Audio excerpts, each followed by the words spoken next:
কাঁধের পুরনো চোটের সঙ্গে লড়াইয়ে জিতে টেস্ট দলে ফিরেছিলেন তাসকিন আহমেদ।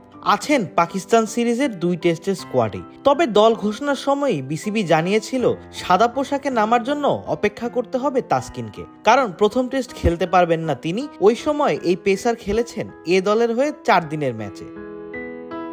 তবে রাওয়ালপিন্ডি টেস্ট জয়ের দিন আবার বাংলাদেশের ড্রেসিং রুমেও ছিলেন এই পেসার।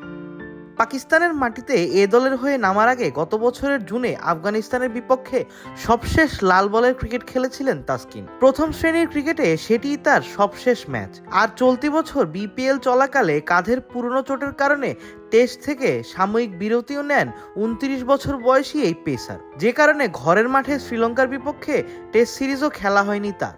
তবে সেই বিরতি বেশি দিন দীর্ঘায়িত হয়নি। যদিও বিসিবি দল ঘোষণার সময় জানিয়ে দিয়েছিল সিরিজের দ্বিতীয় টেস্টের জন্যই নেওয়া হয়েছে তাসকিনকে, তাই ধারণা করা হচ্ছিল 30 আগস্ট থেকে শুরু হতে যাওয়া টেস্ট দিয়ে আবারও লাল বলের ক্রিকেটে ফিরতে যাচ্ছেন তাসকিন। তবে এই পেসারের টেস্টে ফেরা আরও দীর্ঘায়িত হতে পারে, সেক্ষেত্রে ভারত সিরিজ দিয়েই হয়তো টেস্টে ফিরতে পারেন তিনি। কিন্তু কেন? কারণ রাওয়ালপিন্ডিতে পাকিস্তানের বিপক্ষে জয় তুলে নেওয়ার পর উইনিং কম্বিনেশন নাও ভাঙতে পারে বাংলাদেশ। সেক্ষেত্রে পেস বোলিং ইউনিটে প্রথম টেস্টের মতোই থাকতে পারেন শরীফুল ইসলাম, হাসান মাহমুদ ও নাহিদ রানারা, কারণ এই তিনজনেরই পাকিস্তানকে হারানোর পেছনে রয়েছে অবদান। আবার নাহিদ রানার গতি তো না সামলাতে পেরে বোল্ড হয়েছিলেন বাবর আজম। এমন অবস্থায় টিম ম্যানেজমেন্ট উইনিং কম্বিনেশন ঠিক রেখেই দ্বিতীয় টেস্টে মাঠে নামার কথা ভাবতে পারে। তাই হয়তো দ্বিতীয় টেস্টেও বেঞ্চে বসেই দলকে উৎসাহ দিতে দেখা যেতে পারে তাসকিনকে।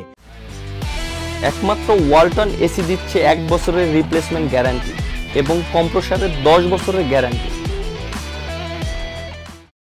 যদিও একাদশ নিয়ে সিদ্ধান্ত হবে ম্যাচের আগের দিন, তারপরও অধিনায়ক এবং কোচ দুজনই চাইতে পারেন উইনিং কম্বিনেশন ধরে রাখতে, কারণ বাংলাদেশের সামনে যে সুযোগ রয়েছে পাকিস্তানকে হোয়াইট ওয়াশ করার বা ড্র করে টেস্ট সিরিজ জিতে নেওয়ার। এমন অবস্থায় বলতেই হয় তাসকিন ফিরলেও তাসকিন ফিরবেন তো। এর আগে পাকিস্তানের মাটিতে টেস্ট জয়ের নজির ছিল না বাংলাদেশের। 2003 সালে পাকিস্তানের মাটিতে মুলতানের জয়ের খুব কাছে গিয়ে হেরেছিল বাংলাদেশ। তবে এবার অপেক্ষা ঘুচেছে 21 বছর আগে। 2024 সালে এসে অসাধ্য সাধন করেছে নাজমুল হোসেন শান্তর দল। রাওয়ালপিন্ডিতে পাকিস্তানকে 10 উইকেটের বড় ব্যবধানে হারিয়েছিল বাংলাদেশ। শুধু কি তাই, বাংলাদেশই প্রথম দল যারা পাকিস্তানকে তাদের মাটিতে 10 উইকেটে হারানোর নজির গড়েছে।